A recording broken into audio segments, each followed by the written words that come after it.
E ao anjo da igreja que está em Sardes, escreve: Isto diz o que tem os 7 Espíritos de Deus e as 7 estrelas. Eu sei as tuas obras, que tens nome de que vives e estás morto. Pai seja convosco. Estamos falando sobre as 7 igrejas da Ásia e hoje vamos falar sobre a igreja de Sardes.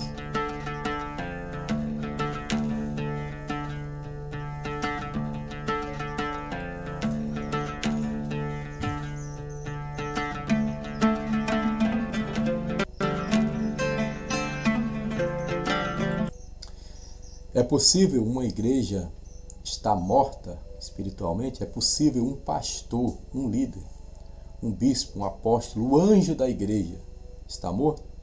Vamos ver o que nós aprendemos hoje sobre a igreja de Sardes. Eu estou falando sobre as 7 igrejas da Ásia. Já estamos então na 4ª igreja, carta à igreja de Sardes. Não é carta de Paulo, é carta do próprio Senhor Jesus Cristo às 7 igrejas da Ásia. Apocalipse 1:3, repetindo todos os dias, diz assim: Bem-aventurado aquele que lê e os que ouvem as palavras dessa profecia e guardam as coisas que nela estão escritas, porque o tempo está próximo. O livro de Apocalipse é um livro de profecias e um livro de bem-aventurança para quem recebe essa palavra. Significa que mesmo na carta ou nas cartas às igrejas da Ásia nós temos lições espirituais para a nossa vida. E por isso é importante esse estudo. Aqui estão as 7 igrejas da Ásia, nós mostramos todos os dias. João estava na ilha de Patmos quando teve a visão. Já falamos de Éfeso, a igreja que perdeu o primeiro amor. Falamos de Esmirna, a igreja perseguida. Falamos de Pérgamo, né? Onde estava o trono de Satanás, não é isso? Falamos de Tiatira, que tolerava Jezabel. E hoje vamos falar de Sardes. Só vai ficar faltando Filadélfia e Laodiceia. Vamos que vamos. Glória a Deus. Bem, já começando a explicação sobre as 7 estrelas, que é citado aqui nesse capítulo 3, os 7 castiçais são as 7 igrejas, e as 7 estrelas são os seus pastores, ou o anjo da igreja, os seus bispos, os seus líderes espirituais. Bem, aqui eu vou trazer um breve resumo sobre a cidade de Sardes, para nós então depois tirarmos as lições espirituais do texto. Sardes, em grego, sardes, que significa aqueles que escapam.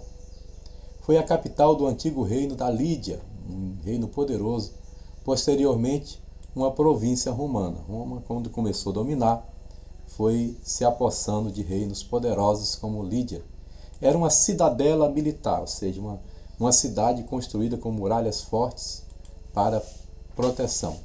Havia ali um culto a Cibele, uma deusa chamada Cibele. Vou explicar melhor sobre ela. E essa cidade de Sardes hoje é o atual vilarejo turco de Sarte. Alô, NK Viagens. O pastor João Neres quer fazer, juntamente com a pastora Márcia, que eu não posso andar sozinho, essa viagem pelas 7 igrejas da Ásia, né? Então estou fazendo uma propaganda aqui, 0800 da NK Viagens, para preparar nosso pacote para todas essas cidades na Turquia. Todas ficam na Turquia. Vamos orar para que acalme essa guerra aí, né? Para poder fazer essa viagem, se Deus quiser. Vamos lá. Bem, essa deusa Cibele era chamada de Magna Mater. Opa! A gente começa a aprender algumas coisas aqui, né? Magna Mater, né? A mãe maior, a grande mãe, a deusa da fertilidade. Observe que a igreja foi se misturando com o paganismo e também acabou associando Maria a certas deusas do paganismo que nada tem a ver com a nossa irmã bem-aventurada Maria, né? O amante Atis, ou seja, o amante dessa deusa Cibele, praticou emasculação. O que é emasculação? Aqui já está dizendo. Eles eram castrados, os sacerdotes eram castrados. Então, dá para se perceber que tipo de culto era esse a essa deusa Cibele. Algo onde os sacerdotes, a figura masculina, era castrada. Esse era o culto pagão que havia nessa cidade de Sardes. Bem, aqui nós começamos a explicação do texto da carta à igreja de Sardes. E ao anjo da igreja que está em Sardes escreve, isto diz o que tem os 7 Espíritos de Deus. Vou explicar já já o que é os 7 Espíritos de Deus, só lembrando para vocês que a forma que Jesus se apresenta para cada igreja tem a ver com a situação em que aquela igreja se encontra.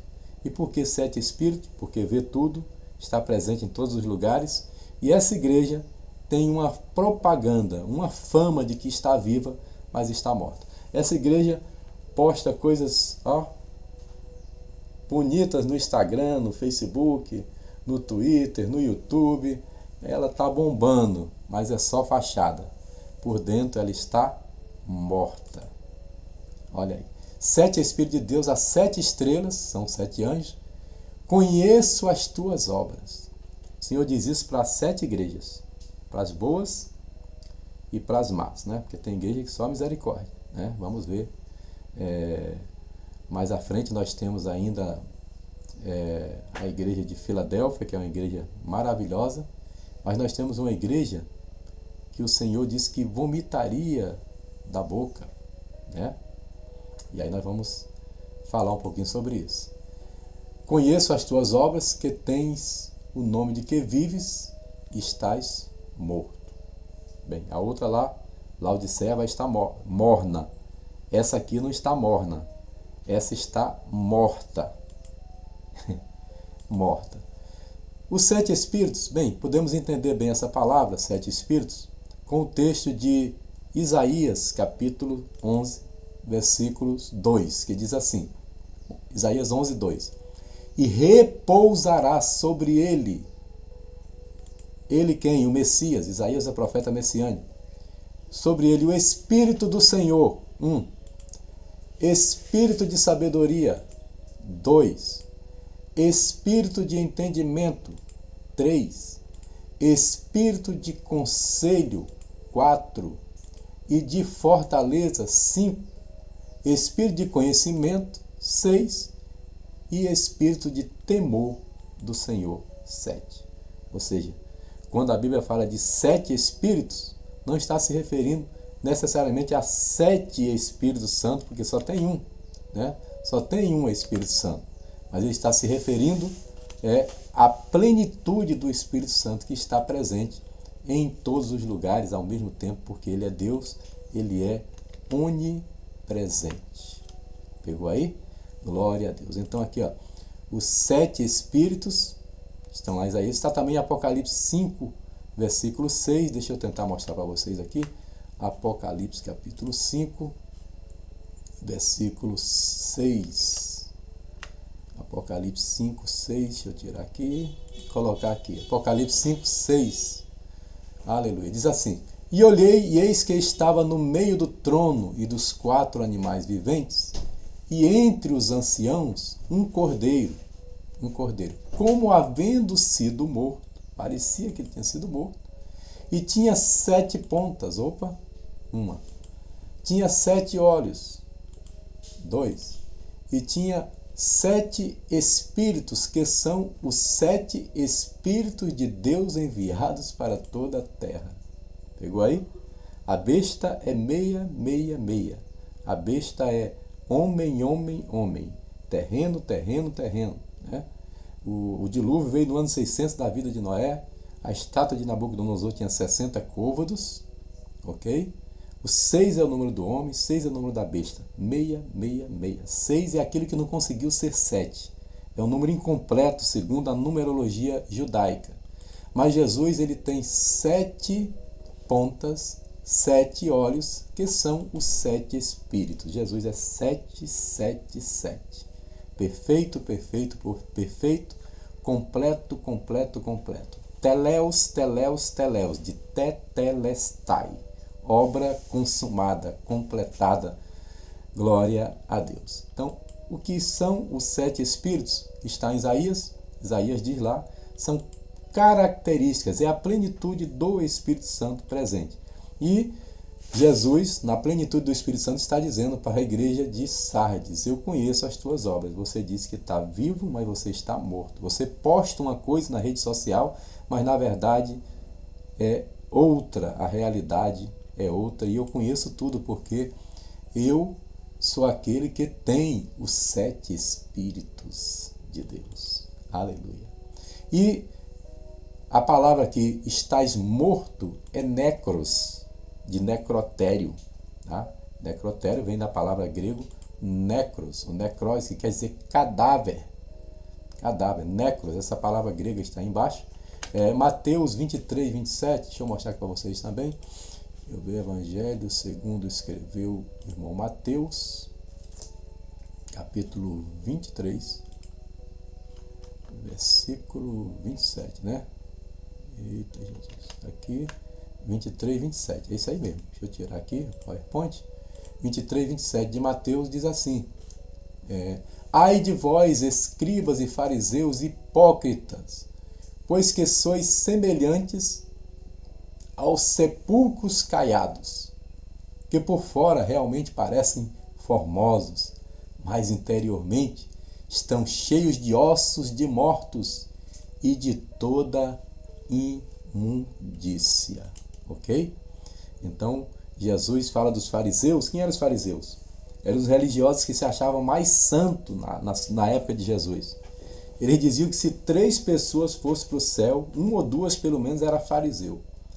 Eles criaram, além da lei, eles criaram mais de 500 preceitos. Ou seja, eles eram extremamente religiosos. Aí Jesus disse: só por fora, vocês são sepulcros caiados, todo enfeitadinho por fora, mas por dentro são ossos, por dentro são necros, de necrotério, por dentro vocês são cadáveres. Jesus está dizendo para a igreja de Sardes: você tem nome, tem fama de que vive, tem perfil de que vive no Instagram, no Facebook, nas redes sociais, mas na realidade você está morta. Morta é pior do que morna, né? Ou morna é pior do que morta, eu nem sei. Tá difícil com essas 2 igrejas, né? Vamos lá. O que pode tornar uma igreja morta? Deixa eu mostrar aqui para vocês. O que poderia tornar uma igreja morta, né? O que pode fazer Jesus ter chamado aquela igreja de morta? Bem, comparando com os fariseus, já dá para a gente ter uma ideia. O fariseu orava: Senhor nosso Deus e nosso Pai, eu estou aqui, Senhor, porque eu jejuo 3 vezes na semana. É aquela oração que você já conhece. E aquele coitado do publicano não ousava nem levantar o rosto e dizia: Senhor, tem misericórdia de mim, pecador, não jejuei nenhuma vez esse mês. Ele jejuou 3 vezes na semana, estou perdido. Aí Jesus diz: aquele vai justificado para casa, e aquele que se exaltou já se justificou diante de Deus. Então a igreja morta é aquela igreja que começa a trabalhar muito a sua aparência externa, a sua liturgia. Ele tem que estar politicamente correto, tem que estar sim com os políticos e agradando a tudo e a todos, deixando a licenciosidade entrar, o pecado entrar. E aí quando ela vê, está morta. É difícil, hein? Está morto e não sabe. Eu coloquei aqui,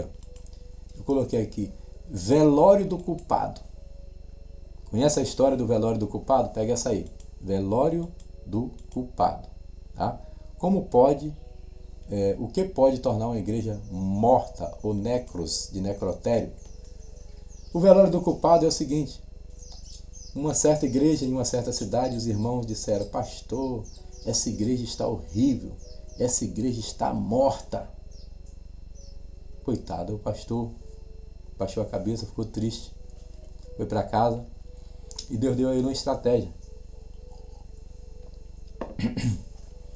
Deu a ele uma estratégia e ele chamou a igreja e disse: ninguém falte no domingo, Porque Deus me revelou por que a igreja está morta.